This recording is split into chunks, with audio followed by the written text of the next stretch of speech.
CRL. Aujourd'hui, je vous présente ma dernière réalisation d'upgrade sur une V12 Vintage S 2014, directement livrée chez moi, fraîchement importée du Japon par son nouveau propriétaire, afin que je lui upgrade son système multimédia par la pose de l'Apple CarPlay et Android Auto, de la caméra avant multi-angle et de la caméra de recul.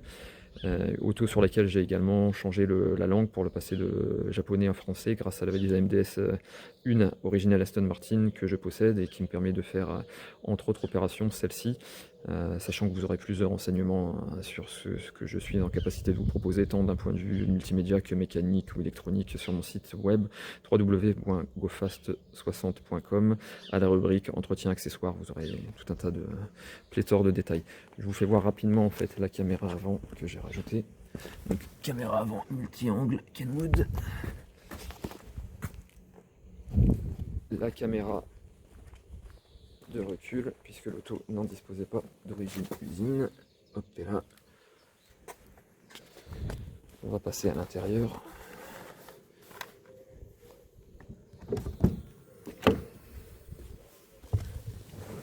Donc au niveau intérieur, donc en termes de modification, il y a l'ajout de la prise USB dédiée dans la couloir centrale et le petit switch qui permet de basculer la vue de caméra de recul. Alors, comment ça fonctionne? Alors donc au niveau de la partie audio en fait, pour avoir le son du système CarPlay sur le système audio de la voiture, grâce à la touche mode en fait, il faut se déplacer jusque sur auxiliaire. Une fois qu'on est sur auxiliaire, c'est bon. Je vais brancher mon téléphone pour faire les essais. Hop, et là, donc là je viens de brancher mon iPhone sur la prise. Il était branché côté prise, mais je ne l'avais pas branché côté téléphone. Donc voilà, le CarPlay se lance automatiquement en filaire et j'ai bien le son sur la voiture. Pour pouvoir naviguer dans les différentes vues du CarPlay, c'est pareil pour Android Auto, en fait, il faut impérativement qu'on ait la source navigation qui soit activée. Donc j'appuie sur Nav, ça se met en highlight, c'est en surbrillance, donc là je peux utiliser le joystick. Si je fais pas ça, si je suis pas sur navigation, il se passera rien. Hop, et là, donc voilà. Hop, hop, hop, hop. Donc voilà pour la partie CarPlay, rien de révolutionnaire. Que l'on soit sur la vue du CarPlay ou la vue n'importe quelle autre vue, pour avoir la caméra de recul, il suffit simplement de passer en marche arrière. Et si je repasse en neutre ou en drive, je reviens sur la vue précédente.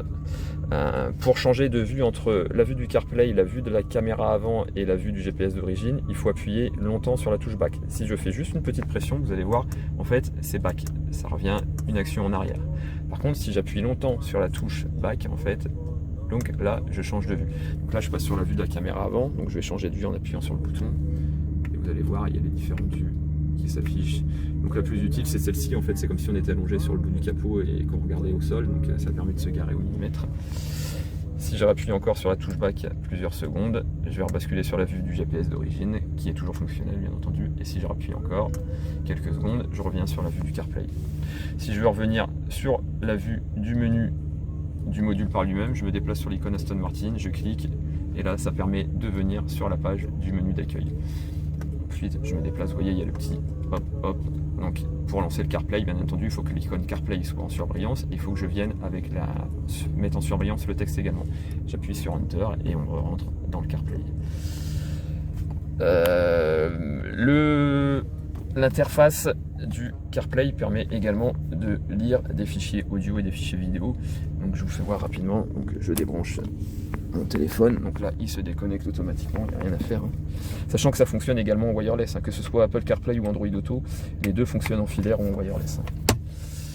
Donc là, USB est reconnu, c'est disponible, je me déplace dessus, je rentre, hop, et là il va relancer en lecture le dernier fichier que j'avais ouvert, donc là en l'occurrence c'était un film. J'appuie sur Back, hop, et là, je vais revenir sur la liste des fichiers, vous voyez là j'ai des fichiers. Hop, hop, hop. J'ai des fichiers musicaux. Donc si je rentre dans le dossier MP3, hop.